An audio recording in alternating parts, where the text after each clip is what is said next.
வணக்கம். காம தேவதைகளை உடலுறவுக்கு வசியம் செய்ய முடியுமான்னு நிறைய பேர் கேட்குறீங்க. கன்ஃபார்மாக முடியும். என்னடா இந்த மாதிரிலாம் வீடியோ வருதுன்னெலாம் பார்க்க வேணாம். ஏன்னா மாந்திரிகத்தில் உள்ள விஷயங்கள் எல்லாத்தையும் நான் சொல்லி ஆகணும். இருக்குது, எல்லாருக்கும் வசியம் பண்ணியும் கொடுக்க முடியும். ஏன்னா தேவதைகள் அந்த மாதிரி விதத்துலேயும் இருக்கிறாங்க. புரியுதுங்களா? நீங்கள் நல்ல விதத்தில் பார்த்தீங்கன்னா அந்த மாதிரி விதத்துலேயும் உதவுவாங்க. காமமோகினி இருக்காங்க அப்படின்னு கேட்டிங்கனாக்கா இருக்காங்க. ஏன்னா காமத்துக்கு மட்டுமே அவங்க வந்து உதவுறவங்க.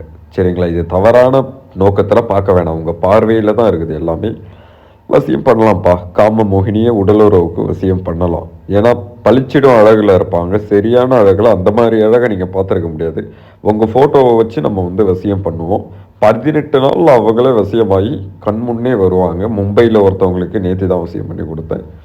சிறப்பான முறையில் வசியமாவாங்க. உடலுறவு கொள்ளலாம். ஆனால் அவங்கள பார்த்து நீங்கள் பயப்படக்கூடாது. அந்த டைமில் தைரியமாக இருக்கணும். உடலுறவுக்கு கொள்ளலாம். வாழ்க்கையில் மென்மேலும் நீங்கள் போய்கிட்டே இருப்பீங்க. அந்த மாதிரி இன்பத்தை நீங்கள் பார்த்துருக்க முடியாது. சரிங்களா? மாந்திரிகத்தில் இந்த விஷயத்தை நான் சொல்லியே ஆகணும். வசியம் பண்ணணுன்னா கால் பண்ணுங்கள். சிறப்பான முறையில் வசியம் பண்ணலாம். கால் எடுக்கலைன்னா வாட்ஸ்அப் வாங்க. சரிங்களா? எல்லோரும் கால் பண்ணுங்கள்.